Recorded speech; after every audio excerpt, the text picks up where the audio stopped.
Welcome everyone. So last time we did those amazing eulogies in the Suyama heaven. Truly incredible. I was really blown away myself about the depth and profundity of these different forest bodhisattvas. This kind of forest, that wisdom forest, etc., etc. Wisdom forest, virtue forest, etc. And now they're in Suyama heaven.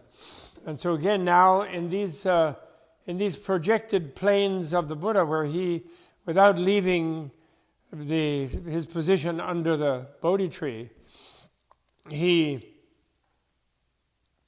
goes to these different levels of heaven to teach the bodhisattvas and the deities of these realms.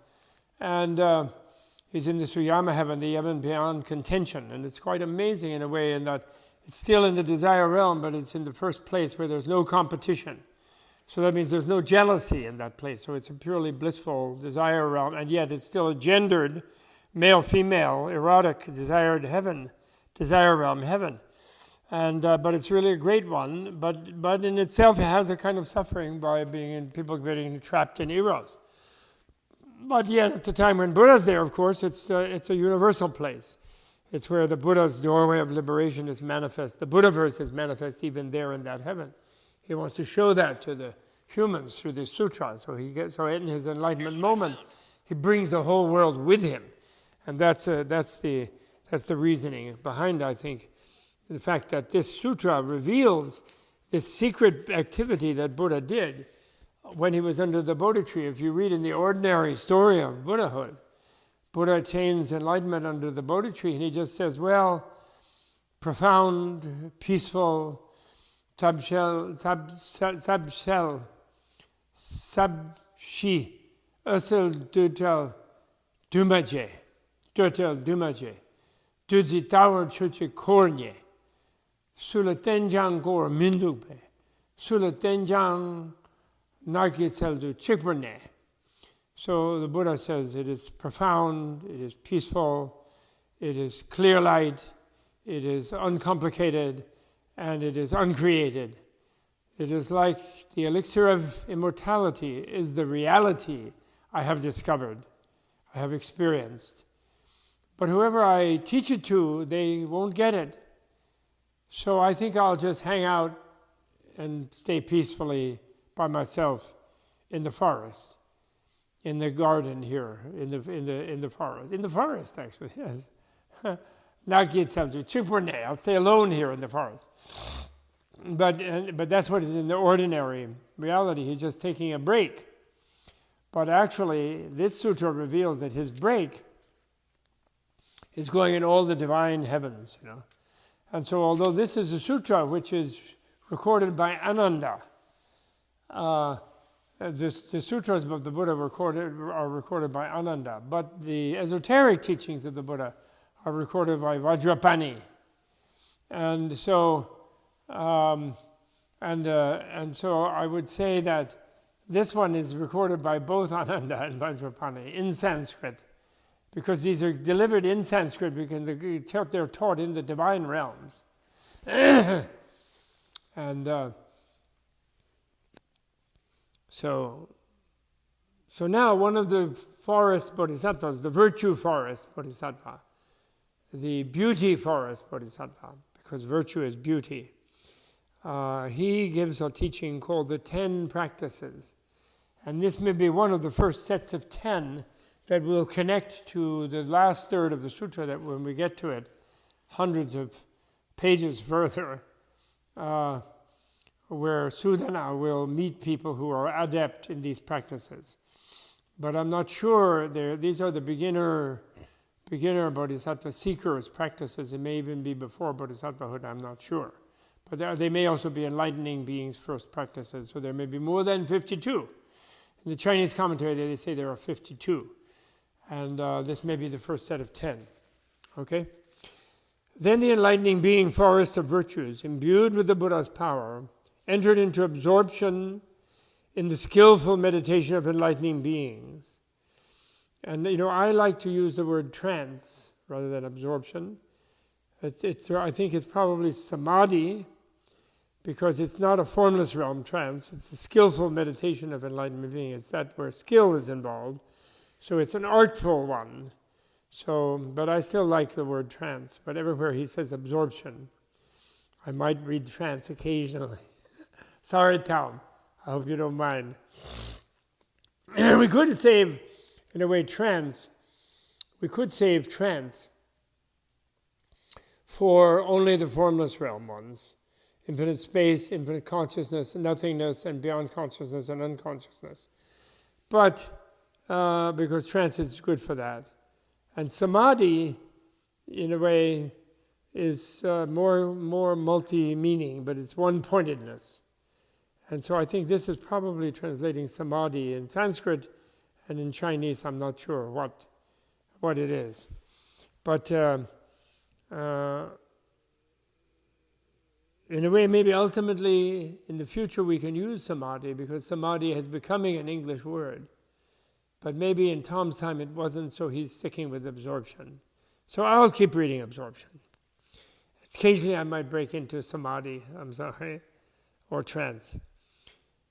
Entered into samadhi in the skillful meditation of enlightening beings, or absorption into the skillful meditation of enlightening beings. When he had entered this absorption, there appeared before him Buddhas from beyond as many lands as atoms in 10,000 Buddha lands from each direction, and all were named forests of virtues. So these are Buddhas who are called virtue forests. And what is good about absorption, actually, that samadhi or even trance might not, trance will bring you there, but samadhi might not now. And that is that this is a state of meditative contemplation and one-pointedness where you go into a different world. It absorbs you rather than you sort of have it around you as your space, if you follow me. So that's a good thing about the word absorption, as much as it bothers me. Maybe I should overcome that, and I'll keep using the word, because this means he goes in there where suddenly he's in a different world. So it changes him by moving him into a different place. Do you follow? It's not him being this normal self and with a different thing happening around him. Okay? He's changed. He's absorbed by the meditative state. So Buddhas are there, appearing before him beyond as many lands as atoms in 10,000 Buddha lands from each direction, and all were named virtue forest. They said to the enlightening being, virtue forest, very good it is, O child of Buddha, that you are able to enter this concentration. He's taking some out of his concentration, in skillful meditation. Good man, it is the collective empowerment of the Buddhas of the same name, as many as atoms in 10,000 Buddha lands, from each of the 10 directions, and also the power of the past vows, and the spiritual force of Vairochana Buddha, as well as the power of the virtues of the enlightening beings, that enables you to enter this concentration and expound the teaching for the sake of increasing in enlightened knowledge, deep entry into the realm of reality, comprehension of the realms of sentient beings, non-obstruction in what is entered into, non-hindrance in the realm of activity, attainment of infinite skill and means, embracing the essence of all knowledge, conscious realization of all truths, knowledge of all faculties, and ability to uphold and explain all the teachings. In other words, it is for initiating 10 kinds of practice of enlightening beings. Good man, you should receive the spiritual power of the Buddhas to expound this teaching. Okay, so here you should make a note that due to all of these things, it enables you to enter this concentration and expound this teaching for the sake of, and here we figure out what are the 10 things. Increasing in enlightened knowledge, 1. Deep entry into the realm of reality, 2. Comprehension of the realms of sentient beings, 3. Non-obstruction in what is entered into, 4. Non-hindrance in the realm of activity, 5. Attainment of infinite skill in arts and means, 6. Embracing of the essence of all knowledge, 7. Conscious realization of all truths, 8. Knowledge of all faculties, 9. An ability to uphold and explain all teachings, 10. Yeah, that was 10. So now he'll be one paragraph on each of those, both in prose and then in verse.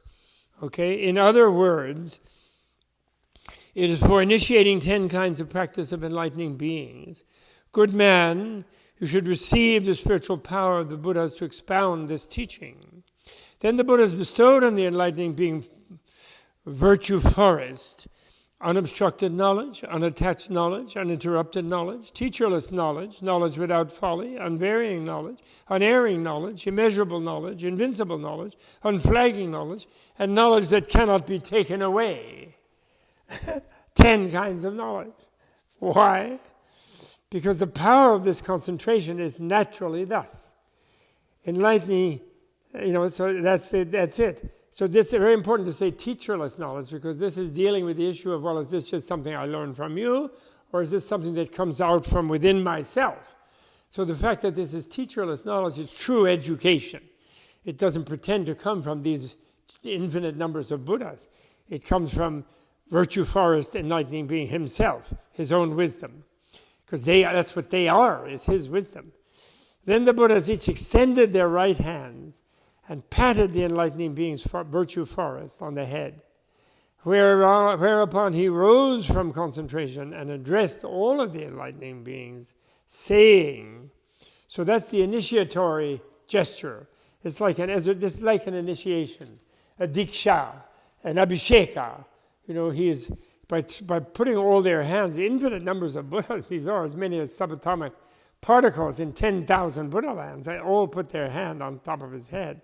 So that means they pour into him the anointment of the Buddha, which is only that salve and balm of ultimate wisdom, voidness, wisdom, and gnosis, and intuition, that then flows down into the center of his being and kindles in the center of his heart the indestructible drops, oneness with clear light of the void, his own wisdom. Then, so it's an initiatory anointment, abhisheka. Then the Buddhas each extended their hands and patted the enlightening being forest of virtue on the head, whereupon he rose, they tapped the top of his head, which is the top of his central channel, wherein he rose from concentration and addressed the enlightening beings, saying, O Buddha children, the practice of enlightening beings is inconceivable, equal to the space of the cosmos. Why?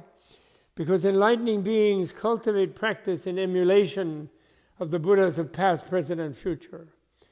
Buddha children, great enlightening beings, have 10 kinds of practices which are expounded by the Buddhas of past, present, and future. What are the 10? 1, the practice of giving joy. 2, beneficial practice. 3, the practice of non-opposition. That's so special because this is the heaven of non-contention. This is taking place and no competition here. So the practice of non-opposition, number 3. 4, the practice of indomitability. 5, the practice of non-confusion. 6, the practice of good manifestation. 7, the practice of non-attachment. 8, the practice of that which is difficult to attain. 9, the practice of good teachings. 10, the practice of truth. What is the great enlightenment? And I just want to say one thing about non-opposition and Buddha teaching. Because it is true education. It is not training. It is not indoctrination. It's education. We have that in this language from the Latin root, educere. So to educere is a verb, to lead, and e means out of. So Buddha teaching is teaching that touches the indestructible drop, the soul wisdom of the being that hears it. And therefore it comes from a teacher that does not pretend to be giving the teaching, the knowledge to the being, but only is, like in this initiatory thing, only is kindling to lead out of, to creating some pathway, to some anointment, introducing a balm, an anointment, a lubrication of the being's own being, that their own Buddha nature, which is their indestructible drop, which is the presence of infinite Buddhas, is their infinite opening within their core, which is a coreless core. But in that coreless core, there are all the Buddhas there. So it's like it can be called an indestructible drop, a bindu. And it is leading from that, the knowledge that the being has itself, himself, herself, itself. And therefore not really imposing anything on the being. So therefore the being cannot in a way oppose it, because they intuitively sense, even though they may not get that right away in whatever their thinking process is, but somehow it cuts through their thinking process or bypasses it or swivels around it and draws from their deep inner oneness with reality, which is their own life force, so that they feel it is their knowing, and therefore they can oppose themselves. That is what it is. Therefore it's true education. Shiksha, Adi-shiksha. And this is the difference between shiksha and Adi-shiksha, perhaps. Preceptual teaching, doctrinal teaching, and Adi-shiksha, super teaching.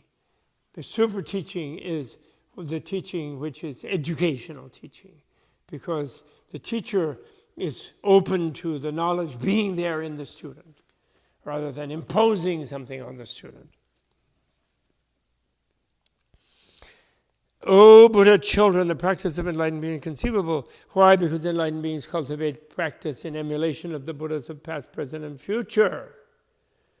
They emulate these beings who are infinitely present in time. Buddha children, great enlightening beings, have 10 kinds of practices which are expounded by the Buddhas of past, present, and future. What are the 10? The practice of giving joy, beneficial practice. The practice of non-opposition. The practice of indomitability. The practice of non-confusion. To be a great teacher, you have to be a prasangika, a dialecticist teacher, like Socrates was. Not only Buddha, Shakyamuni Buddha in India, but Socrates was. Which is, he used to say, well, I know nothing. The oracle says I'm the wisest man in Greece, but I know nothing. So what do you think, Themistocles? Do you really think might makes right? In that case, what are the implications? What are the consequences of that thought? Let's unpack them. And so they don't oppose Themistocles. He doesn't oppose him. He lets him see what he is really thinking himself. And lets his surface idea, lets it out, bring it out, and see where it goes. Practice of non-opposition, the practice of indomitability, the practice of non-confusion, the practice of good manifestation. 7, the practice of non-attachment. 8, the practice of that which is difficult to attain. 9, the practice of good teaching. 10, the practice of truth. What is the great enlightening being's practice of giving joy? Now he will unpack this.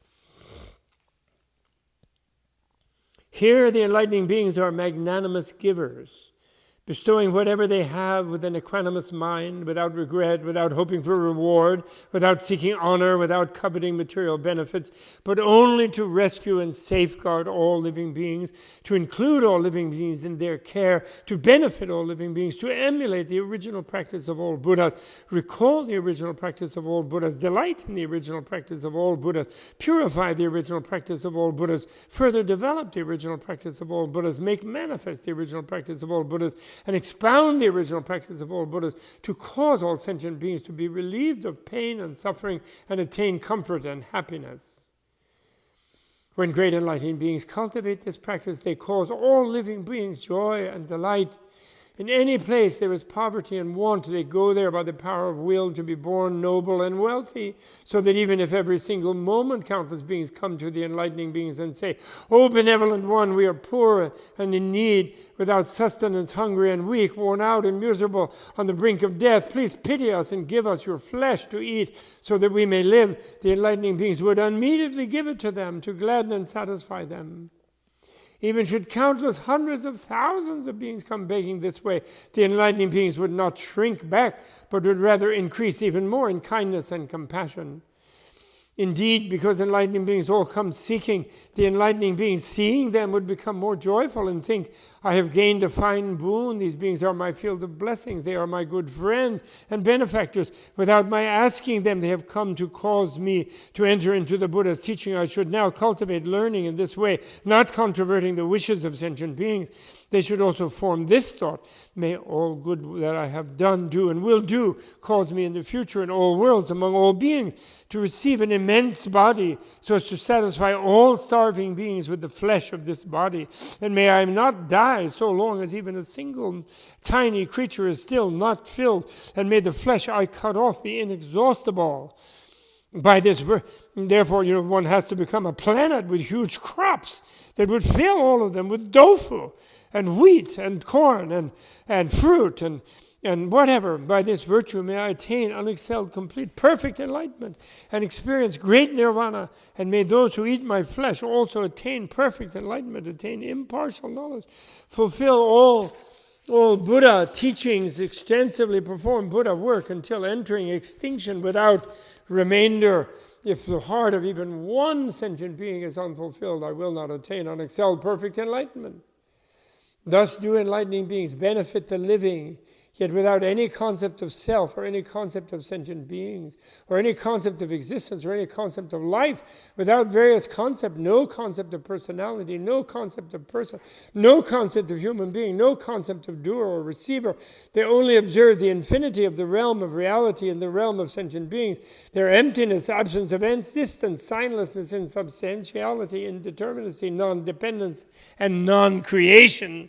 When they perform this contemplation, they do not see themselves.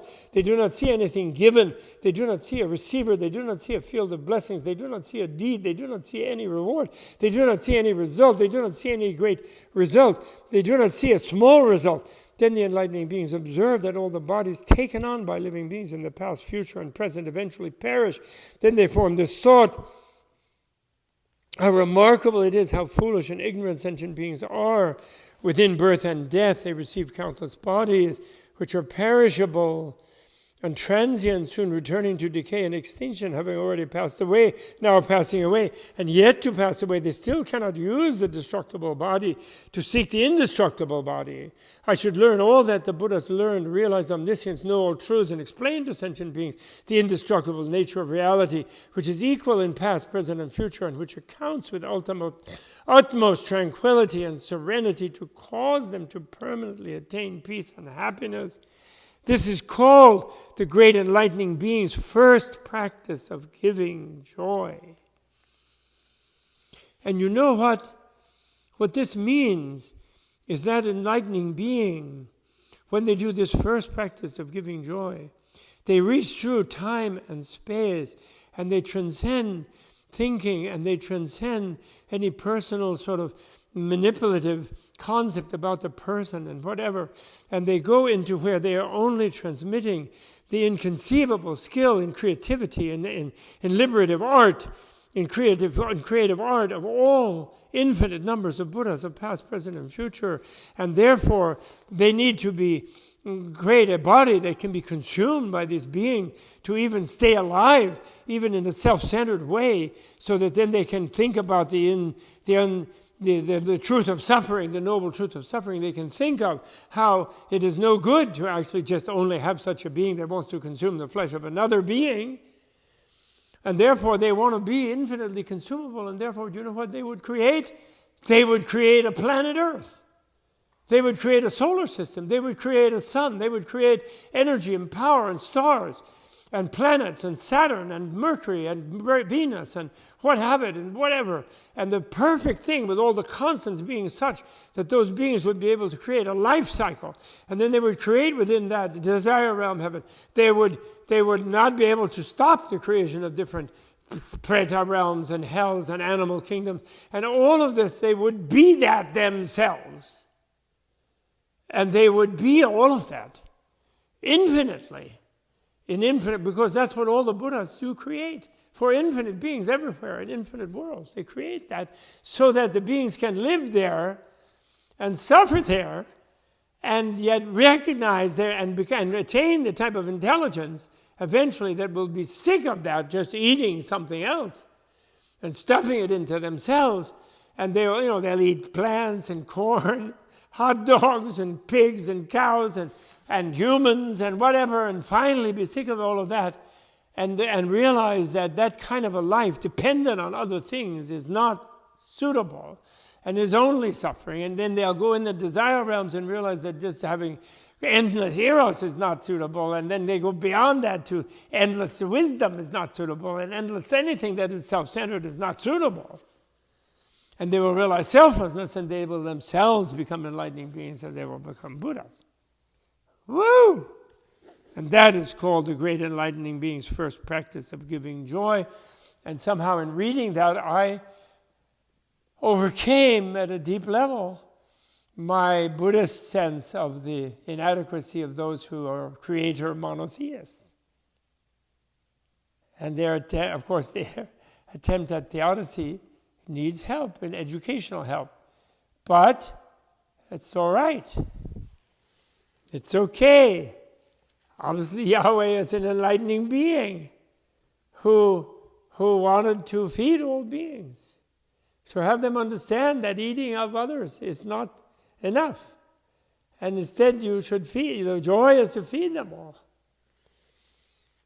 And created a situation like this, such a beautiful place, which those who think they believe in him, or him, her, as his name actually says, according to the rabbi, him, her, got to find that book. And are wrecking it, this body of himself that he's giving to them to create their joy. This beautiful planet, which is nothing but God. And they're wrecking it by over-consuming greedily, using their intelligence in the wrong way. And therefore, this made me feel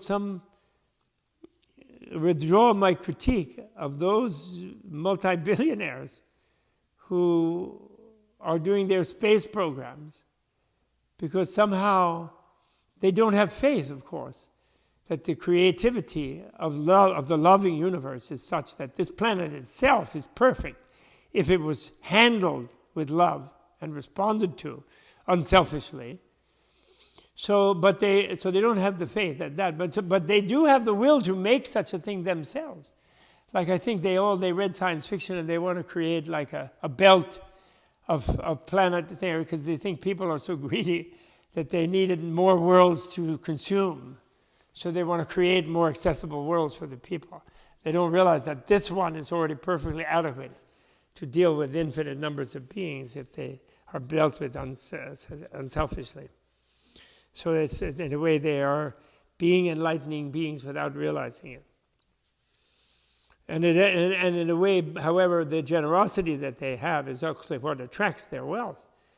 People wrongly hate them and think that they're so evil because they have accumulated this huge thing, but it has just come to them by really luck.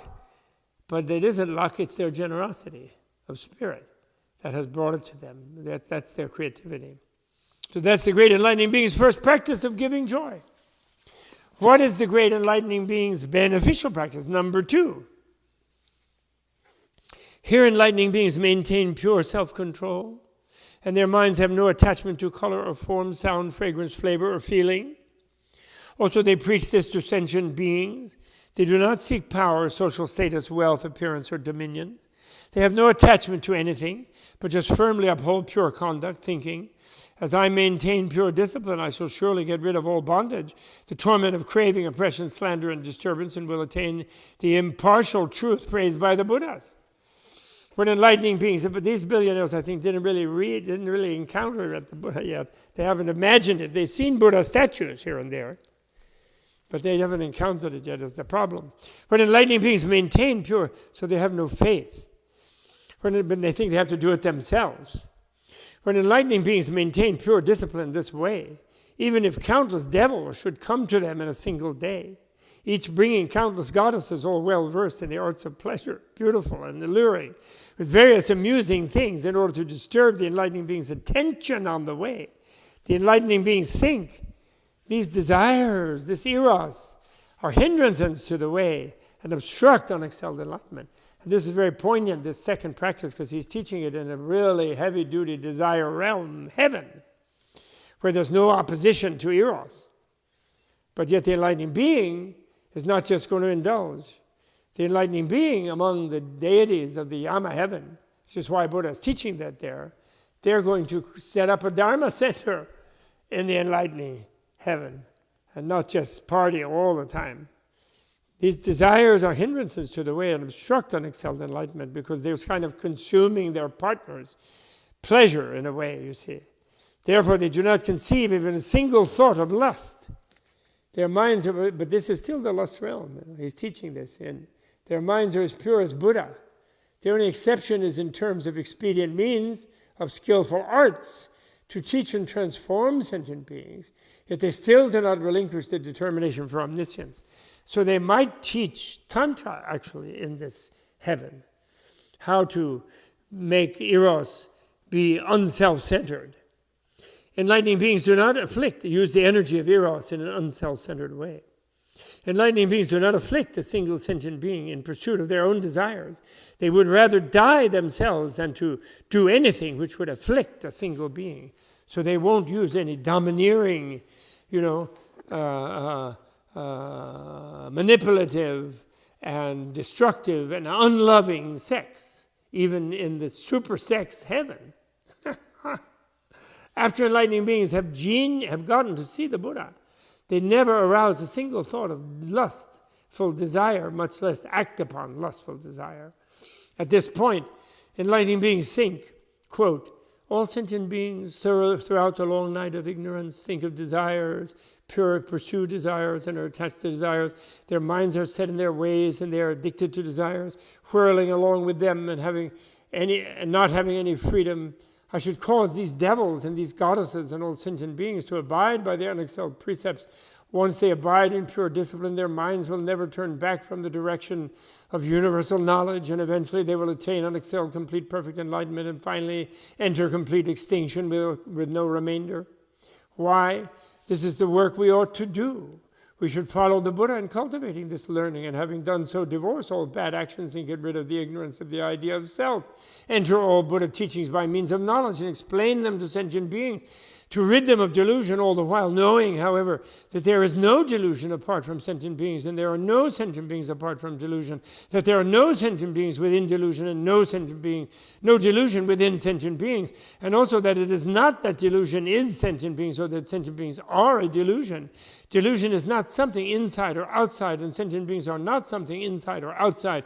They know all things are unreal, suddenly arising and suddenly perishing, having no solidity or stability, like dreams, like reflections, like phantoms, like illusions, fooling the ignorant.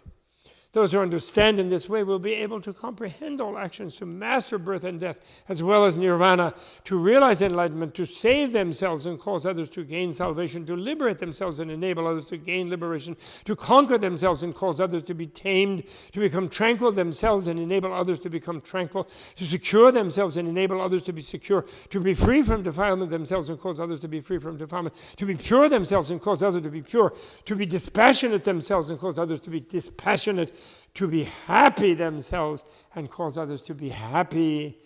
Here enlightening beings also form this thought. Quote, I should follow all the enlightened ones, detach from all worldly actions, fulfill all qualities of Buddhahood, abide in supreme equanimity, be impartial toward all beings, clearly understand the objective realm, get rid of all error, cut off all conceptualizations, abandon all attachments, and skillfully engineer emancipation to ever abide mentally and unexcelled, inexplicable, independent, immutable, measureless, bound, inexhaustible, formless, and most profound wisdom. This is called the great enlightening being's second practice, that of beneficial action. And what is the great enlightening being's practice of non-opposition? Here enlightening beings always practice tolerance and forbearance, being humble and respectful, not harming self, others, or both, not stealing or causing others to steal, not being attached to themselves, nor to others or to both, not seeking fame or profit. They should only think, I should always expound the teaching to sentient beings, to cause them to divorce all evils, to cut off greed, anger, folly, pride, hypocrisy, stinginess, jealousy, obsequiousness, and dishonesty, and cause them to always abide peacefully in forbearance and harmony.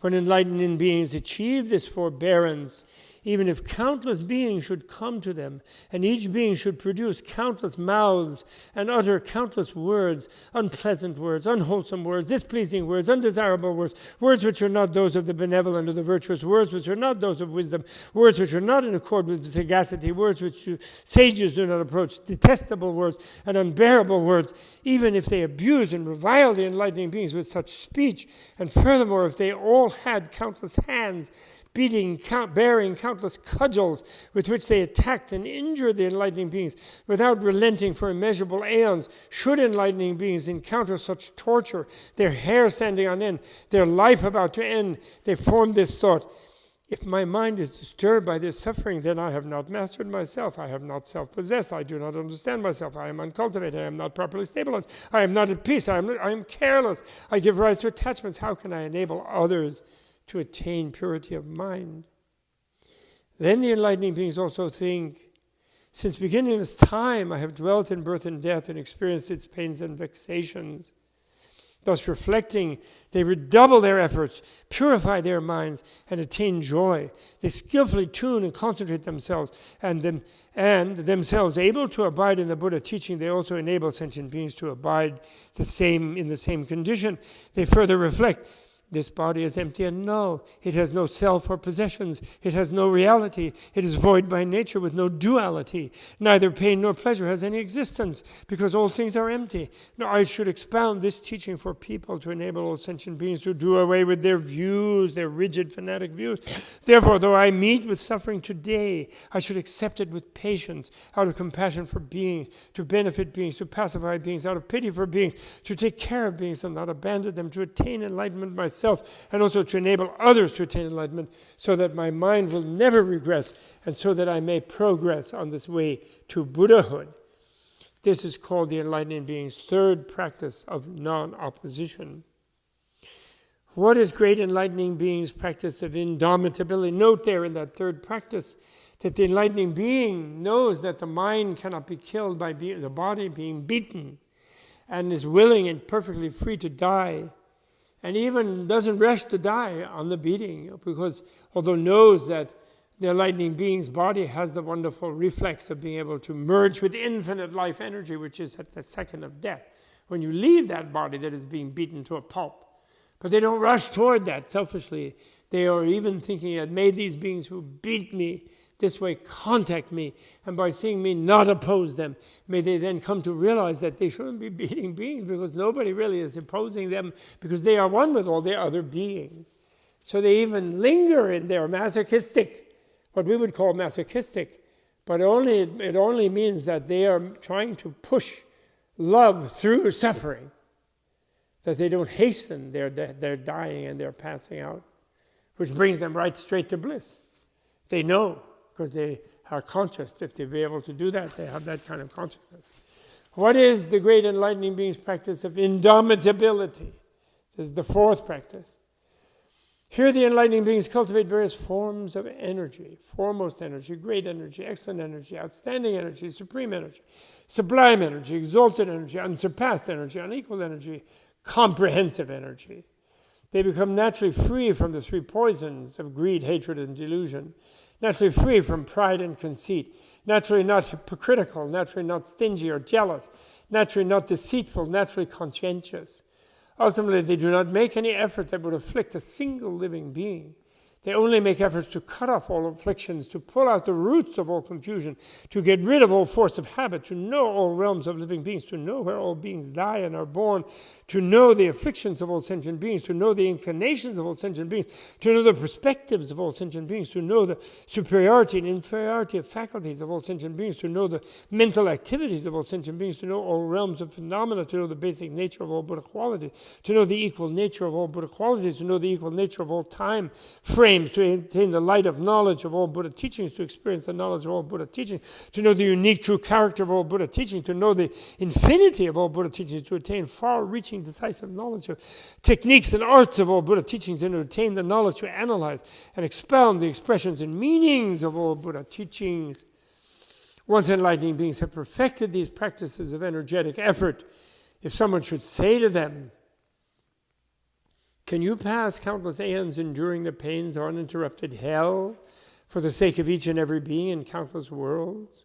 Cause those beings who each meet countless Buddhas in the world, and through seeing Buddhas attain felicity, and finally enter extinction without remainder, over which you yourself attain unexcelled, complete, perfect enlightenment?"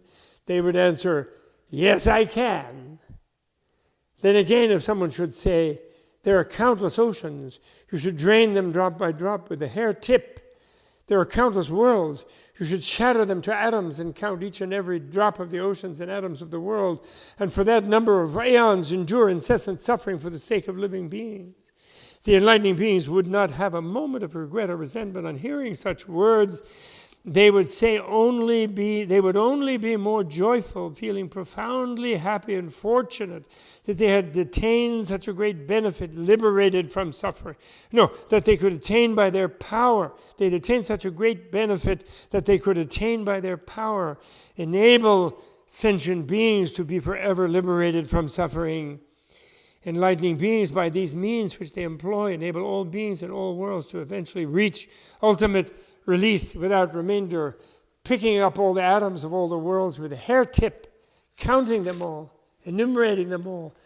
This is called the enlightening being's practice of indomitability. What is great enlightening being's practice of non-confusion?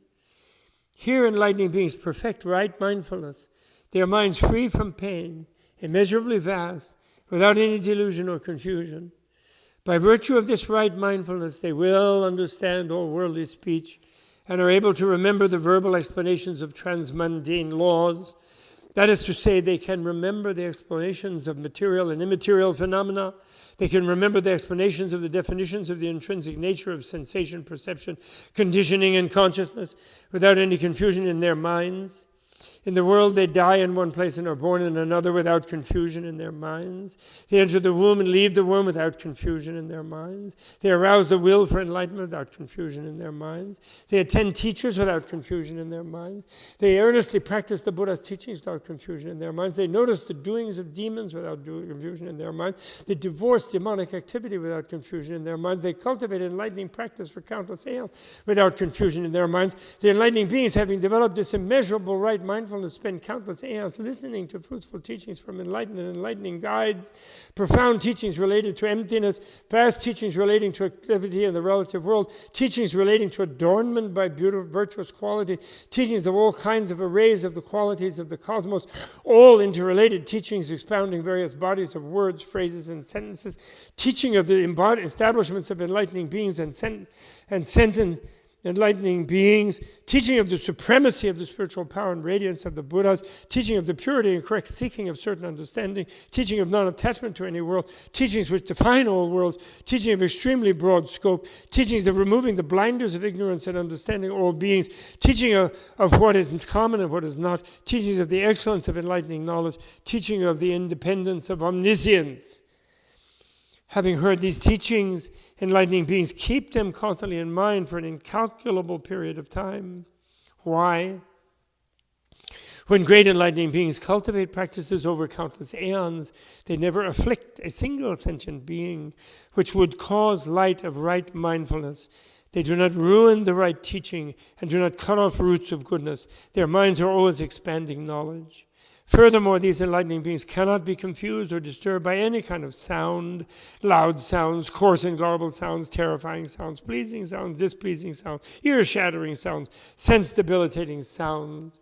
When the enlightening beings hear such countless good or bad sounds, even though the sounds fill countless worlds, they are never disturbed or distracted for a moment. That is to say, their realistic mindfulness is undisturbed, their state is undisturbed, their concentration is undisturbed, their entry into emptiness is undisturbed, their practice of enlightening acts is undisturbed, their determination for enlightenment is undisturbed, their recollection of the Buddhas is undisturbed, their contemplation of truth is undisturbed, their knowledge to civilize sentient beings is undisturbed, their knowledge to purify sentient beings is undisturbed, their certain understanding of the meaning of profundity is undisturbed, because they do no evil. They have no obstruction of evil habits, because they do not produce afflictions. They have no obstruction by afflictions, because they do not slight the teaching. They have no barrier to the teaching, because they do not slander and repudiate the truth. They have no obstruction by retribution. Even if the aforementioned sounds should each fill countless worlds ceaselessly for countless aeons, each able to devastate the faculties, bodies, and minds of sentient beings, they still could not damage the minds of these sentient beings. Enlightening beings enter concentration, abide in the teachings of the sage, and meditate on and investigate all sounds, become thoroughly familiar with the characteristics of origin, existence, and disappearance of all sounds, and come to know the nature of the origin, existence, and disappearance of all sounds. Having heard them, they do not give rise to covetousness or aversion, and don't lose mindfulness.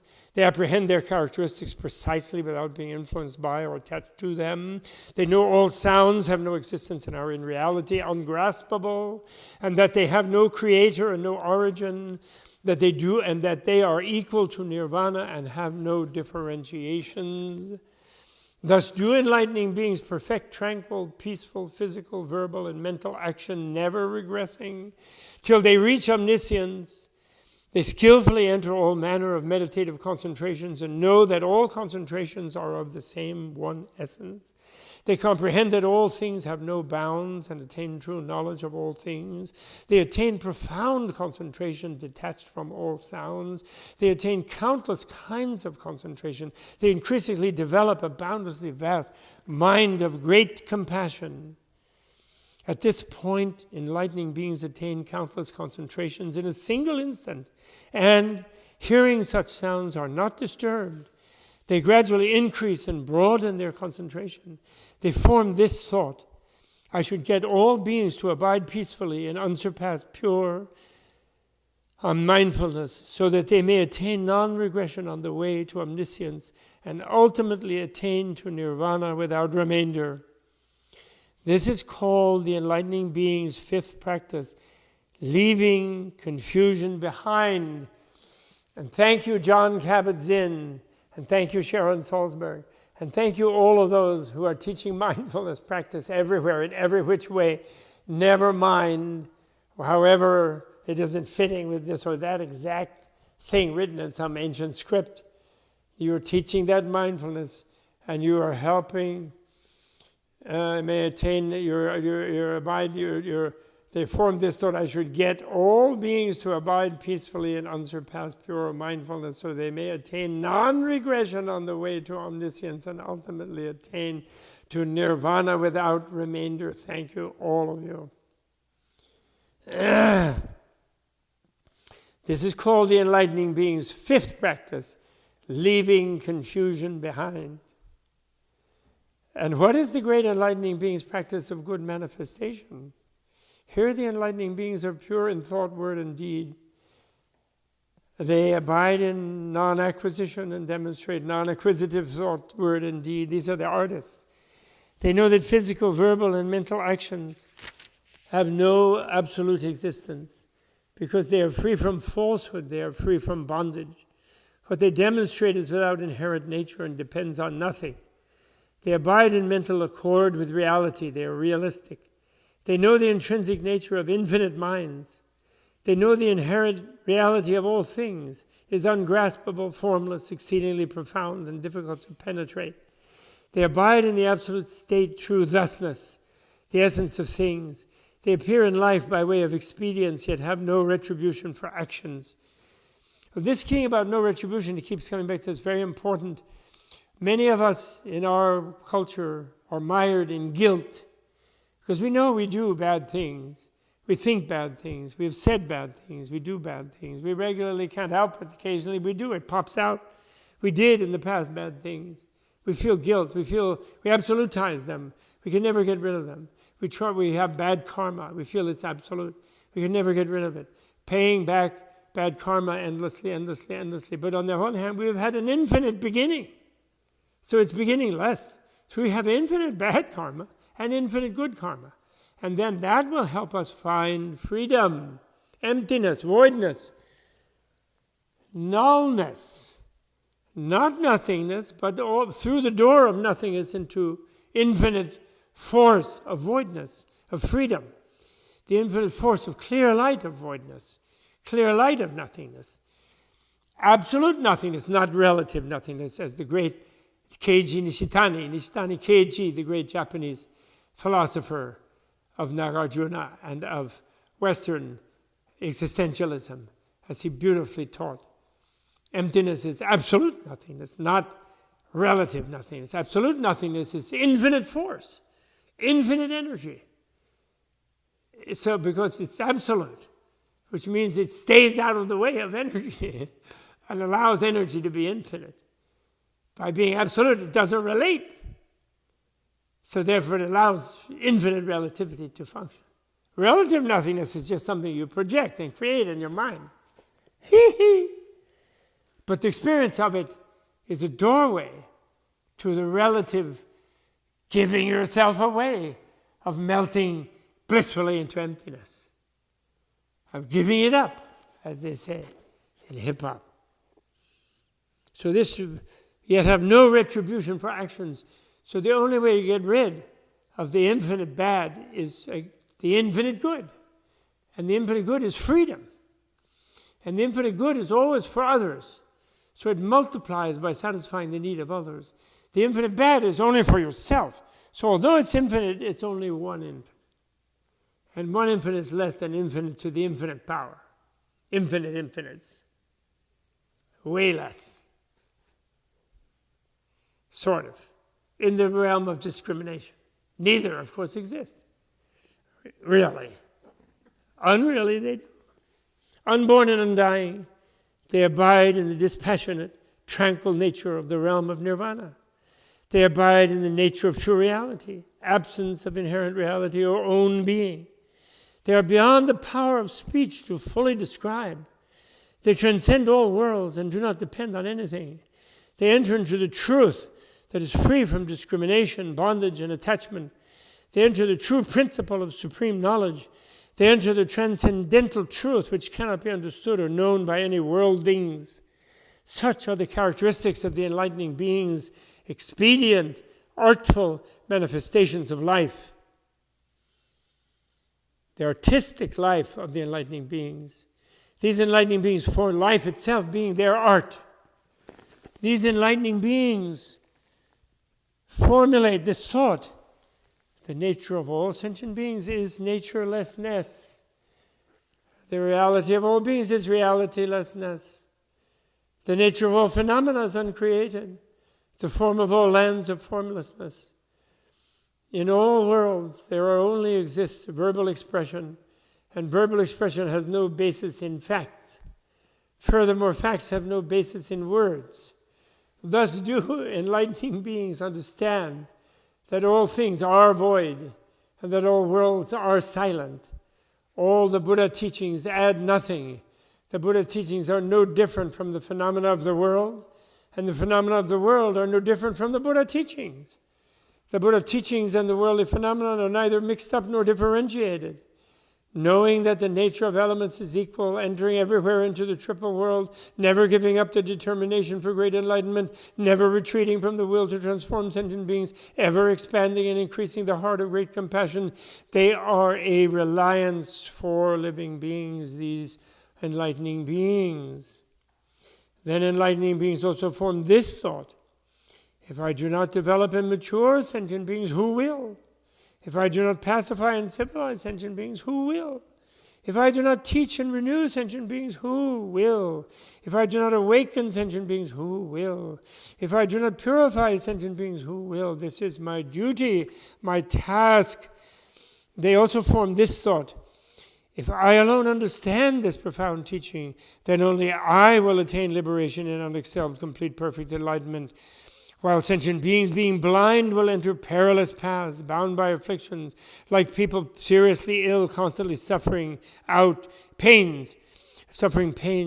In the prison of craving and attachment, they were unable to get out by themselves. They will not leave the realm of hells, hungry ghosts, animals, or the nether world. They cannot extinguish suffering or abandon evil deeds. Forever in the darkness of ignorance, they do not see reality. Revolving in birth and death, they have no means of emancipation, living in the eight difficult situations, encrusted by all sorts of defilement, all manner of afflictions cover their minds. Deluded by false views, they do not travel the realistic right path.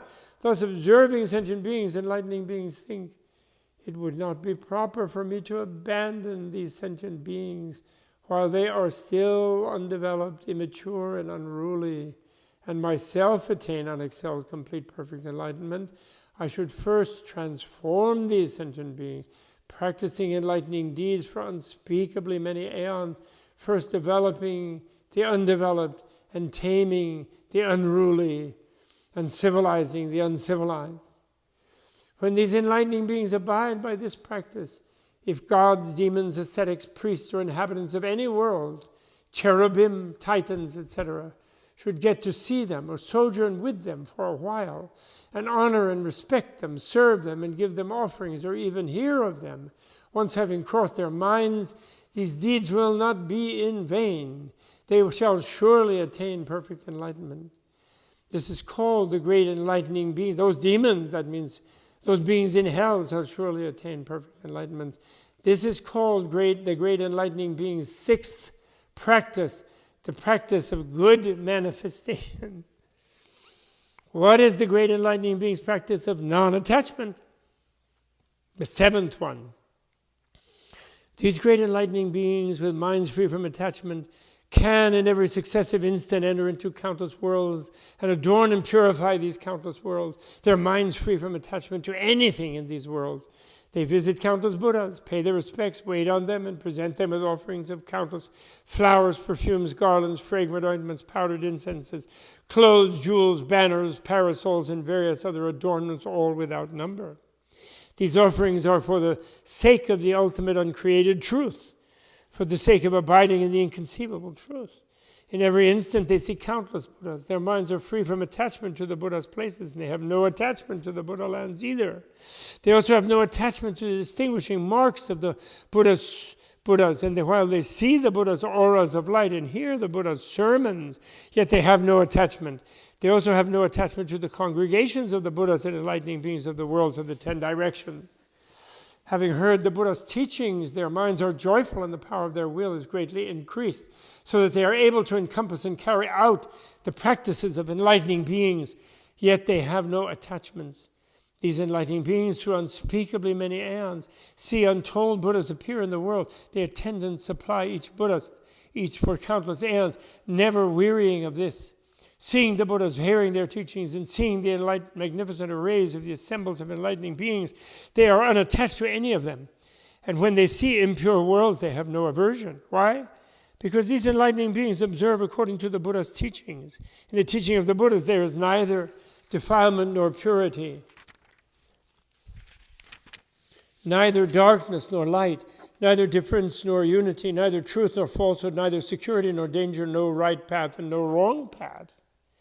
Thus do enlightening beings enter deeply into the realm of reality, teaching and transforming sentient beings without forming attachments to sentient beings. They accept and hold the teachings, yet they do not form attachments. To the teaching. They arouse the will for enlightenment and abide in the abode of the Buddhas, yet they do not form attachment to the abode of the Buddhas. So they speak, their minds have no attachment to speech. They enter the various realms of life with minds unattached to those realms. They comprehend concentration, can enter and can dwell in concentration, but they have no attachment to concentration. Going to visit countless Buddha lands, they may enter, see, or sojourn therein, but their minds have no attachment to Buddha lands, and when they leave, they do not miss them. Because great enlightening beings are able to be without attachment in this way, their minds have no barriers to the Buddha teaching. They comprehend the enlightenment of Buddhas. They realize the discipline of the teaching. They abide by the right teaching of the Buddhas and cultivate the practices of enlightening beings. They contemplate the enlightening beings' methods of liberation. Their minds are free from attachment to the dwelling places of enlightening beings, and they also have no attachment to the practices of enlightening beings. They clear a way of the way of enlightening beings and receive. They clear the way of enlightening beings and receive the prediction of enlightenment, which is given to enlightening beings. That is the Buddha's prediction, where in such a world, in such an era, you'll be like a Shakyamuni Buddha, magical enlightening being. Having received the prediction, they reflect. Sentient beings are foolish and ignorant, without knowledge or vision, without faith or understanding, lacking in intelligent action, greedy and dishonest, covetous and grasping, revolving in the flow of birth and death. They do not seek to see the Buddha. They do not follow enlightened guides. They do not trust the Buddha. They are lost in error, mistakenly entering dangerous paths. They do not respect the sovereign of the 10 powers. They do not realize the benevolence of the enlightening beings. They are attached to their dwelling places, and when they hear that all things are empty, their minds are startled and frightened, and they shy away from the true teachings and abide in false teachings. They abandon the level, even path and enter perilous, difficult paths. They reject the ideas of the Buddha and pursue the ideas of demons. They are firmly and relentlessly attached to existence. Thus, observing sentient beings, enlightening beings, increase in great compassion and develop roots of goodness, and yet they are unattached. At this point, enlightening beings also think, I should, for the sake of a single sentient being, in each land in the worlds in the 10 directions, spend countless aeons teaching and developing, and should do the same for all sentient beings without on this account wearying or giving up. Furthermore, measuring the entire universe with a hair tip at a single point, they pass unspeakably many numbers of aeons, teaching, edifying, and civilizing all beings, and also do likewise at each and every point in the universe. Never for a moment do they cling to self or entertain any conception of self or possession. At each point, they cultivate enlightening practice throughout the aeons of the future, not attached to the body, not attached to phenomena, not attached to recollection, not attached to vows, not attached to concentration, not attached to contemplation, not attached to tranquil stabilization, not attached to spheres or objects, not attached to teaching and training sentient beings, and not attached to entering the realm of reality. Why? The enlightening beings form this thought: I should look upon all objective realms as like phantoms, all Buddhas as like reflections, all worlds as like illusions, because they are upheld by the consequences of actions. Differentiated bodies are like apparitions, because they are produced by the power of deeds. All sentient beings are like mind, because they are defiled by various influence. All things are like the limit of reality, because they cannot change. They also form this thought: I should carry on enlightening practices in all lands and all worlds throughout space, moment after moment, clearly realizing all truths taught by the Buddha with precise presence of mind, free from attachments. Thus, the enlightening beings observe that the body has no self, and they see the Buddha without hindrance. In order to transform sentient beings, they expound various teachings to cause them to have unlimited joy and pure faith in the Buddha's teaching. They rescue all without weariness of mind, because they are unwearied. If there are any sentient beings in the world who are not mature or unruly in any way, they go there and employ expedient means to transform and liberate them. By virtue of great commitment and will, they remain secure among those beings' various kinds of speech, deeds, attachments, devices, associations, routines, activities, perspectives, births, and deaths, and never for a moment forming any thought of attachment. Why? Because they have attained non-attachment and independence. Their own benefit and the benefit of others is fulfilled with purity. This is called the great enlightening being's 7th practice of non-attachment.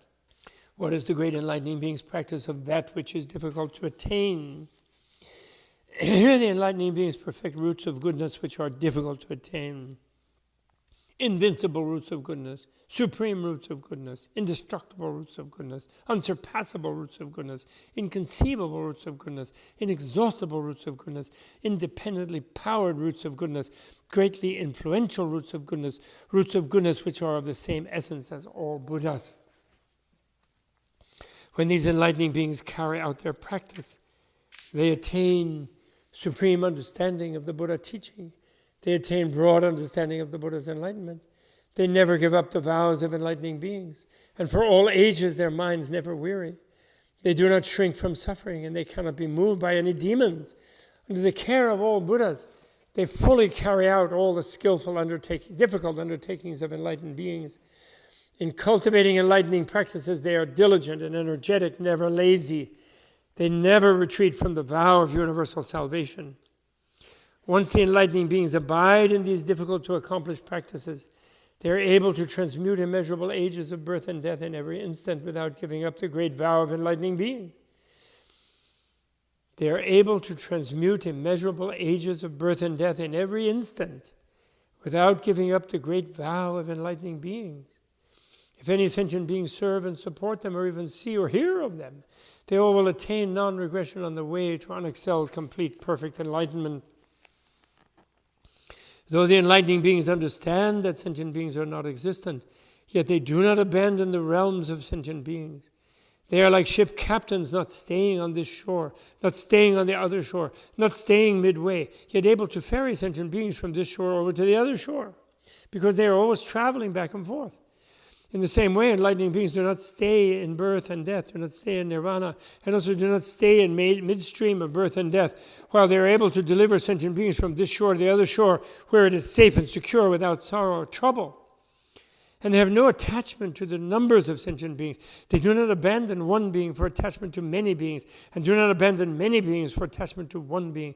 They neither increase nor decrease the realms of sentient beings. They neither exhaust nor perpetuate the realms of sentient beings. They neither discriminate nor bifurcate the realms of sentient beings. Why? Enlightening beings enter deeply into the realms of sentient beings as the realm of truth. The realms of sentient beings in the realm of truth are non-dual. In the non-dual, there is no increase or decrease, no origination or destruction, no existence or non-existence, no grasping and no reliance, no attachment and no duality. Why? Because enlightening beings realize that all things and the realm of truth are non-dual. Thus, to all enlightening beings, non-dual, remember, doesn't mean just one. It means just one and just two. It means they're one when they're two. So they're one without destroying two. So they're one leaving two in freedom. Thus, two enlightening beings, by means of appropriate techniques, enter into the profound realm of truth and abide in formlessness while adorning their bodies with pure forms. They understand that things have no intrinsic nature, yet they are able to distinguish the characteristics of all things. None of them intrinsic, but nevertheless they are the characteristics of all things. They do not grasp sentient beings. They don't perceive them. They don't even see them. Yet they are able to know the numbers of sentient beings. They are not attached to worlds, yet they appear physically in Buddha lands. They do not discriminate principles, yet they enter skillfully into the Buddha teachings. They profoundly understand their meanings and principles and extensively expound the verbal teachings. They comprehend the dispassionate reality of all things, yet do not cease the path of enlightening. They do not withdraw from enlightening. They always diligently cultivate inexhaustible practice. They freely enter the pure realm of reality. It may be likened to drilling wood to produce fire. Fires may be unlimited, but the fire doesn't go out. In the same way, do enlightening beings liberate people without end. Yet they remain in the world forever without becoming extinct. They neither do nor do not reach an ultimate end. Neither do nor do not grasp. Neither do nor do not rely. Are neither worldlings nor Buddhists. Neither ordinary people nor realized people. When enlightening beings accomplish this difficult to attain state of mind, and cultivate enlightening practice, they do not preach the doctrines of the two vehicles. They do not preach Buddhism. They do not talk about the world. They do not expound worldly doctrines. They don't explain sentient beings. They don't say there are no sentient beings. They don't talk about purity or defilement. Why? Because enlightening beings know all things have no defilement and no grasping, do not proceed and do not recede. When enlightening beings practice this dispassionate, subtle, extremely deep, and all-surpassing teaching, they do not think, I'm cultivating this practice, have cultivated this practice, will cultivate this practice. They are not attached to physical or mental elements, or to sense faculties, sense consciousness, or sense data, or to inner or outer world. The great vows they undertake, their transcendent ways, and all their methods are without attachment. Why? Because in the realm of truth, there are no names corresponding to reality. In the vehicle of listeners and the vehicle of the self-awakened, there are no real names. In the vehicle of enlightening beings, there are no real names. In perfect enlightenment, there are no real names. In the world of ordinary people, there are no real names, nor in purity or impurity, in birth and death, or nirvana. Why? Because all things are non-dual, yet none are not dual. They are like space, which anywhere in the universe, whether past, present, or future, cannot be apprehended. Yet it is not that there is no space. Thus do enlightening beings observe all things to be ungraspable, yet not non-existent. They see things as they are, without neglecting their tasks, everywhere demonstrating the practices of enlightening activities. They do not give up their great vows, civilizing sentient beings, turning the wheel of true teaching. They do not violate cause and effect, and do not deny it, and do not deviate from the impartial truth. Equal to the Buddhas of all times, they do not cut off the lineage of Buddhahood. They do not violate the character of reality. Enter deeply into teaching. Their expository ability is endless. They hear the teaching without attachment, reaching the profound depths of the teaching. They are able to expound it skillfully, hearts without fear. They do not give up the abode of Buddhas, but they do not violate natural laws. They appear throughout the world, yet are not attached to the world. Thus do enlightening beings achieve the mind of wisdom, which is difficult to attain. Cultivating various practices, they free sentient beings from the three woeful states of hell, ghosthood, and animality, teaching and enlightening, taming and civilizing, placing them on the way of the Buddhas of all times, making them unshakable. Furthermore, they form this thought: beings in the world are ungrateful and even hostile to one another, with false views and clinging attachments, illusions and delusions. They are ignorant and unwise, having no faith. They follow bad associates and develop various kinds of perverse cleverness. They are full of various afflictions, like craving and ignorance. And this is where I am to cultivate the practice of enlightening beings. If people who are grateful, intelligent, wise, and knowing fill the world, I would not cultivate the practice of enlightening beings therein. Why? I have no attraction or opposition to sentient beings. I seek nothing from them. I do not seek even so much as a single word of praise. Cultivating enlightening practice, end quote. Cultivating enlightening practices forever and ever. They never have a single thought of doing it for themselves. They only want to liberate all their sentient beings, to purify them, so that they attain eternal emancipation. Why? Because those who would be enlightened guides must be thus, not grasping, not seeking, just practicing the enlightening way for the sake of beings, to enable them to reach the peaceful, secure the other shore, and attain complete, perfect enlightenment. And this is called the great enlightening being's eighth practice, that which is difficult to attain. And what is the great enlightened being's practice of good teachings?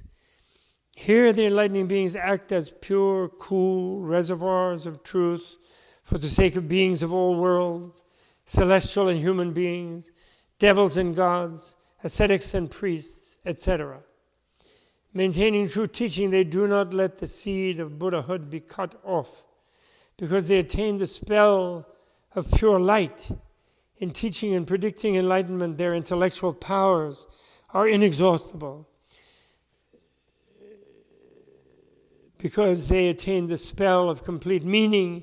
Their comprehension of meanings is inexhaustible. Because they attain the spell of realization of true principles, their comprehension of principles is inexhaustible. Because they attain the spell of explanatory expression, their comprehension of words is inexhaustible. Because they attain the spell of non-obstruction of inexhaustible meanings of boundless words and phrases, their unimpeded comprehension is inexhaustible.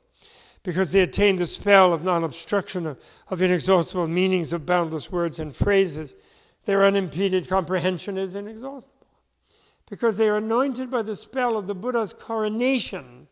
Their delightful eloquence is inexhaustible. Because they attain the spell of enlightenment without relying on another, their illuminating discourse is inexhaustible. Because they attain the spell of adaptive explanation, their adaptive discourse is inexhaustible. Because they attain the spell of elucidation and analysis of all kinds of bodies of words, phrases, and its sentences, their explanatory eloquence is inexhaustible. Because they attain the spell of boundless versatility, their boundless elucidation is inexhaustible. The great compassion of these enlightening beings is strong and steadfast, extending to all creatures. Throughout the universe, they change their bodies to a golden color and carry out the deeds of Buddhas time and time again, adapting to the faculties, natures, and inclinations of sentient beings. With a universal tongue within one voice, they manifest unlimited sounds, teaching as appropriate to the occasion, bringing joy to all. Even if there were countless beings in innumerable conditions, all in the same assembly, that assembly is so vast it fills untold worlds, and each had innumerable mouths, each capable of producing billions of sounds, and each should ask the enlightening beings different questions all at once. The enlightening beings would be able to take on all the questions instantly and reply to them and cause their doubts to be removed. As this is true of one assembly, so it is also of countless assemblies. Furthermore, even if every single spot, as big as a hair tip, should in every successive moment produce unspeakably many unspeakable numbers of congregations throughout the aeons of the future, those aeons may be exhausted, but the congregations are infinite, and all of them should every moment ask different questions in different worlds. Enlightening beings could receive them all in a single instant without fear or timidity, without doubt or error, thinking, quote, even if all sentient beings come and question me, I will expound the truth to them ceaselessly, endlessly, causing them all to rejoice and dwell in the path of virtue, and also cause them to understand all worlds and expressions, and be able to explain various principles to sentient beings, yet without discrimination in regard to language. Even if they come and ask difficult questions in countless various ways of speaking, I will receive them all at once and answer them all in one voice, causing them all to understand without omitting anything, end quote. This is because they have been anointed with omniscience, because they have found the unobstructed treasury of the potential enlightenment, because they have attained the sphere of light of all truths, and because they are replete with universal knowledge. Once the enlightening beings abide in the practice of good teachings, they can purify themselves and also can benefit all sentient beings by appropriate means, without attachments, not seeing that there are any sentient beings that attain emancipation. This is the non-perceiving great compassion. The compassion which doesn't see any other sentient beings, because it is the compassion that is 100% empathetic with every sentient being, meaning is all the sentient beings, therefore does not see them as any sort of separate object. As they do in this, and therefore being every sentient being, they also are the coreless core of the indestructible drop of the infinite light, of the soulless soul, of that sentient being that they are. So they are both that sentient being's Buddha nature, and therefore future, and therefore immediate to them enlightenment, as well as that sentient being's own entrapment in lust and desire and aversion and confusion and illusion and ignorance and jealousy and pride that make them suffer. As they do, once the enlightened beings abide in the practice of good teachings, they can purify themselves and also can benefit all sentient beings by appropriate means without attachments, not seeing that there are any sentient beings that attain emancipation. They don't need it, they already are it. As they do in this universe, so in countless universes do they turn golden and fully equipped with the wondrous voice, with no barrier to any truth, perform Buddha work. These enlightening beings developed the 10 kinds of body. The transcendent body which enters into boundless realms due to annihilating all worldliness. The immanent body which enters into boundless realms due to birth in all worlds. The unborn body due to abiding in the impartiality of birthlessness. The undying body due to all expression of extinction being ungraspable. the unreal, the non-real body due to attainment of accord with reality, the non-false body due to adaptive appearance, the unchanging body being removed from death in one place and rebirth in another, the non-disintegrating body, the nature of the realm of reality being indestructible, the uniform body being beyond all manner of speaking, past, present, or future, the formless body due to ability to observe the characteristics of things. Developing these 10 bodies, enlightening beings are a house for all sentient beings because they raise all roots of goodness. They are saviors for all sentient beings because they enable them to attain great peace. They are a refuge for all sentient beings because they act as a great reliance for them.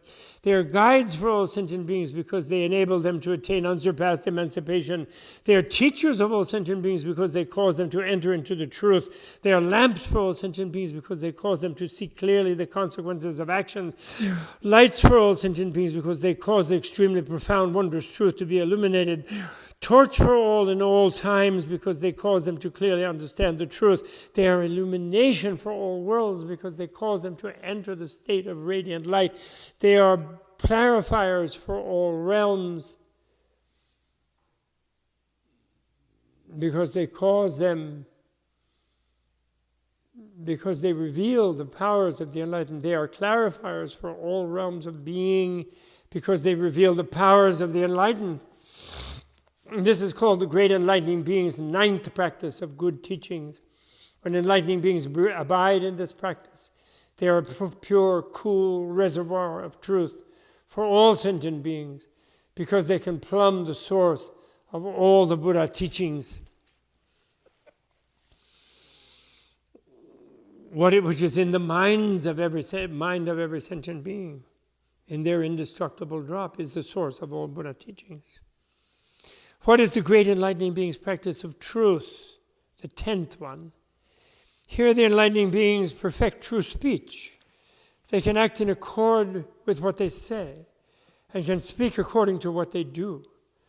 These enlightening beings study the true words of the Buddha of all times. They enter the nature of the lineage of the Buddhas of all times. They equal the roots of goodness of the Buddhas of all times.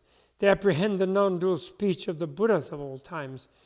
Learning from the enlightened ones, their knowledge and voidness is consummate.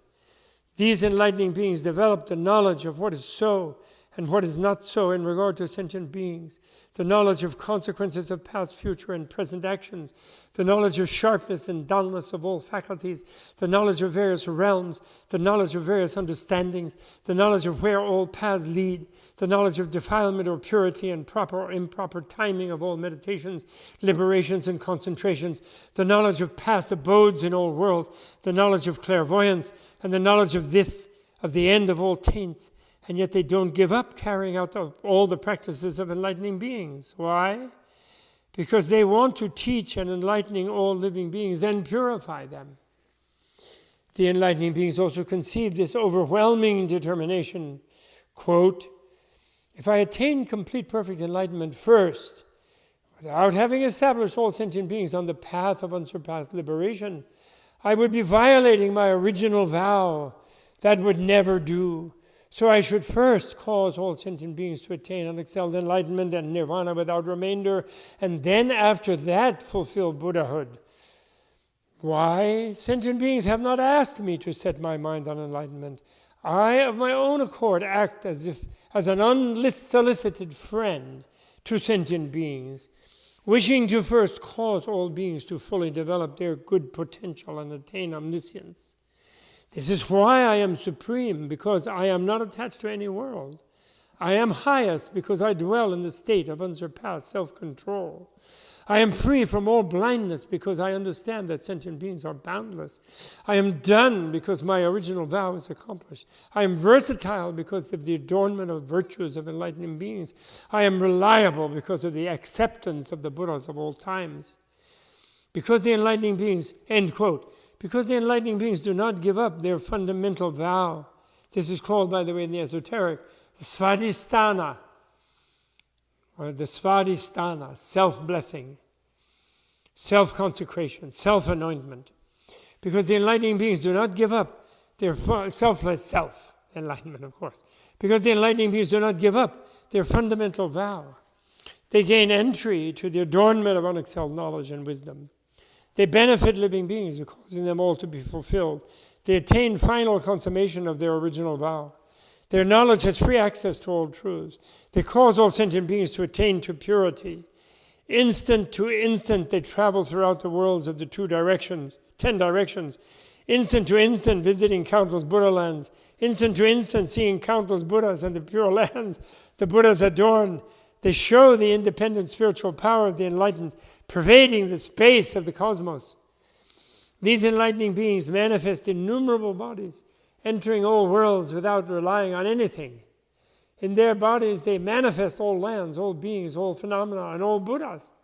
These enlightening beings know the various thoughts, desires, understandings, results of actions, and roots of goodness of all living beings, and appear to them in accordance with their needs in order to civilize and tame them. They look upon the enlightening beings as like phantoms, all things as like magic tricks, the appearance of Buddhas in the world as like reflections, all worlds as like dreams. They attain the inexhaustible treasury of bodies of meanings and expressions. They are in command of right mindfulness, realistic mindfulness, and they have certain knowledge of all truths. They look upon the enlightening beings as like phantoms, all things as like magic tricks. The appearance of Buddhas in the world as like reflections, all worlds as like dreams. They attain the inexhaustible treasury of bodies of meanings and expressions. They are in command of realistic mindfulness, and they have certain knowledge of all truths. Their wisdom is supreme, and they enter into the true character of all concentrations and abide in the state of non-duality of one essence. Because sentient beings all cling to duality, great enlightening beings abide in great compassion. Cultivating this teaching to annihilate afflictions, they attain the 10 powers of Buddhahood and enter the reality realm, which is like the net of Indra. Remember, that's a jewel net where every jewel reflects in every single jewel. And it's a spatial, of course, simile of where every atom contains the entire multiverse. And yet every atom is unique and purposeful in its place in the multiverse.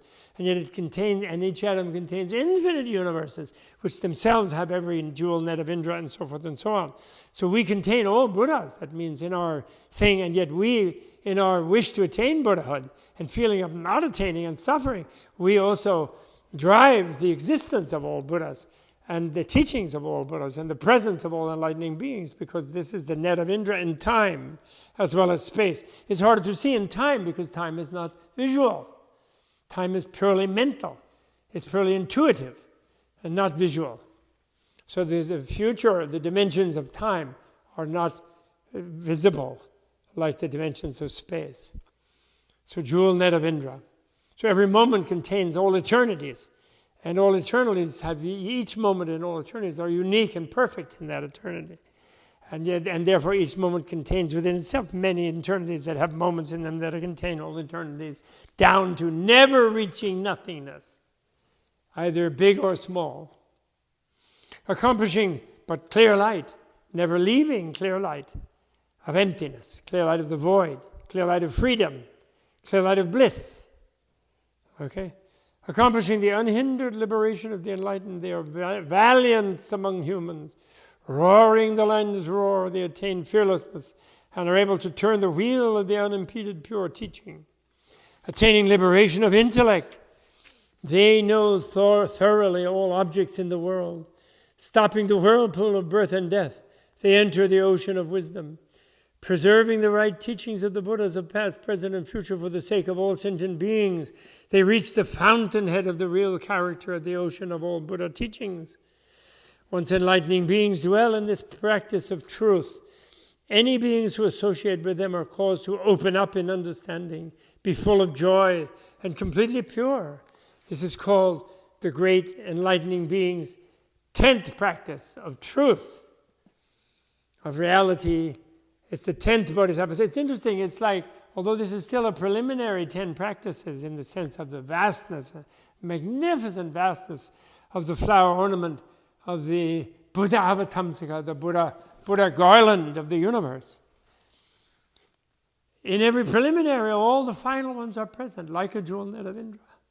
Because this is the 10th Bodhisattva stage of coronation, of Buddha Jnana, of Buddha intuition, of Buddha intuitive knowledge, Buddha gnosis, Buddha Gnosticism.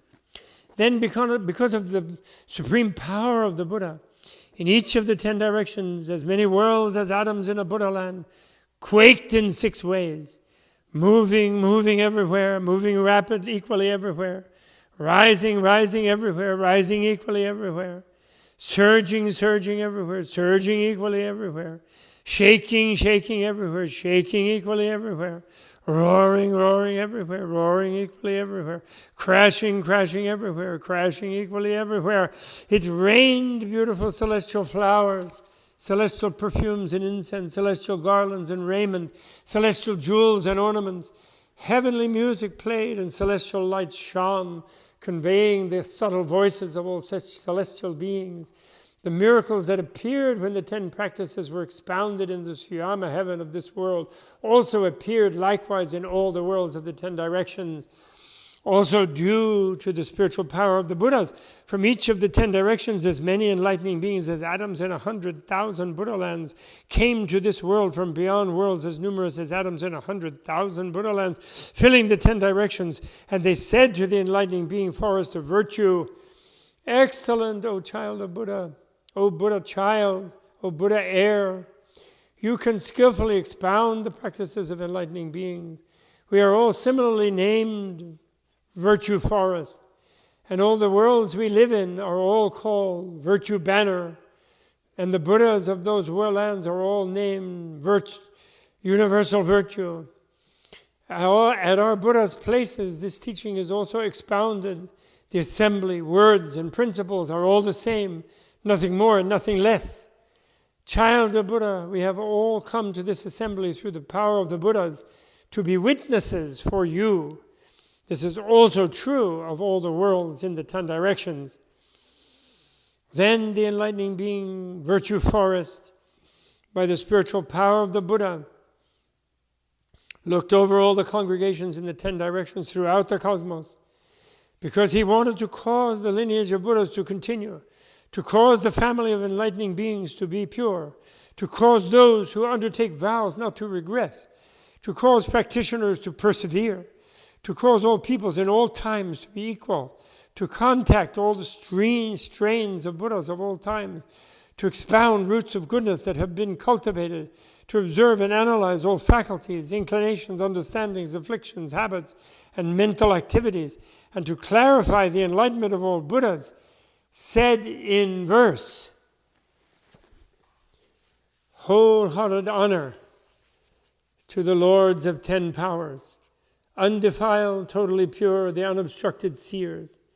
Their realm is profound and far-reaching, beyond compare. They abide in the space-like path. The supreme among humans in the past, with immeasurable virtue, free from attachments, foremost in valor without any peer. Those beyond the dust travel this path. Now in the lands of the 10 directions, the ultimate truth is ably explained, free from all faults, utterly pure. The independent travel this path.